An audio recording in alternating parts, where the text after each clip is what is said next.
প্রথম পর্যায়ক্রমিক মূল্যায়ন 2025-এর আরও একটা প্রশ্ন দেখব। দশম শ্রেণীর ইতিহাস প্রশ্ন, যেখানে সময় বলা রয়েছে 1 ঘন্টা 30 মিনিট এবং পূর্ণমান রয়েছে 40। দেখো প্রশ্নটি কেমন রয়েছে।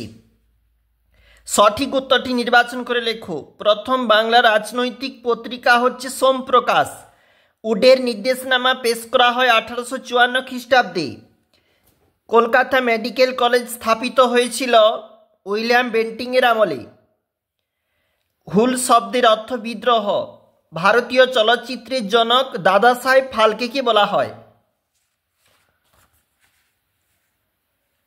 নিম্নবর্গের ইতিহাস চর্চার জনক রণজিৎ গুহ।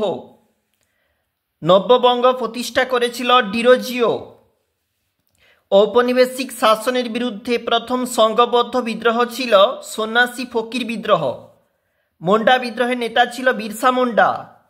হুতুম পেঁচা ছদ্মনাম ছিল কালীপ্রসন্ন সিংহের। একটি বাক্যে উত্তর দেওয়া বলেছে 1 গুণ 6। দেখো পরবর্তী পেজ। ভারতীয় চলচ্চিত্রের প্রথম নির্বাক চলচ্চিত্র রাজা হরিশ্চন্দ্র। দিকু কারা? বহিরাগত মহাজনদের সাঁওতালরা দিকু বলতো। বিধবা বিবাহ আইন পাশ করেছিল লর্ড ডালহৌসি। ধরতি আবা নামে পরিচিত বিরসা মুন্ডা। খুদকাঠি কি? জমির যৌথ মালিকানার একটি প্রথা।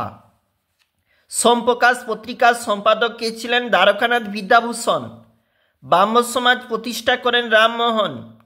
ব্রহ্মানন্দ নামে পরিচিত কেশবচন্দ্র সেন। 2 নম্বরের কোন প্রশ্ন রয়েছে দেখো। সংবাদপত্র ও সাময়িক পত্রের মধ্যে পার্থক্য লেখো। চুয়াড়দের বিদ্রোহের কারণ কি? নব্যবঙ্গ আন্দোলন কি? টিকা লেখো উডের ডেসপ্যাচ। মধুসূদন গুপ্ত স্মরণীয় কেন? স্থানীয় ইতিহাস চর্চার গুরুত্ব লেখো। ভিভিআই সবগুলি। 4 নম্বরের প্রশ্ন কি বলেছে দেখো। ইতিহাসের উপাদান রূপে জীবনের ঝরাপাতার গুরুত্ব কতখানি? হুতুম পেঁচার নকশা গ্রন্থে কিভাবে তৎকালীন সমাজের চিত্র ফুটে উঠেছে? ব্রিটিশরা কি উদ্দেশ্যে অরণ্য আইন প্রণয়ন করেছিল? 19 শতককে বাংলার নবজাগরণ কি প্রকৃত নবজাগরণ বলা যায়? অবশ্যই দেখবে। 8 নম্বরের জন্য দেখো কোন প্রশ্ন। প্রাচ্য পাশ্চাত্য দ্বন্দ্ব বলতে কি বোঝো? উচ্চশিক্ষা প্রসারে কলকাতা বিশ্ববিদ্যালয়ের ভূমিকা। ধর্ম সংস্কারে স্বামী বিবেকানন্দের ভূমিকা বা আধুনিক ইতিহাস চর্চার উপাদানগুলি। এছাড়াও গুরুত্বপূর্ণ সাঁওতাল বিদ্রোহের কারণ, ফলাফল, গুরুত্ব। ভিভিআই সবগুলি পরীক্ষার জন্য। আমরা এখন দেখছিলাম দশম শ্রেণীর ইতিহাস প্রশ্ন।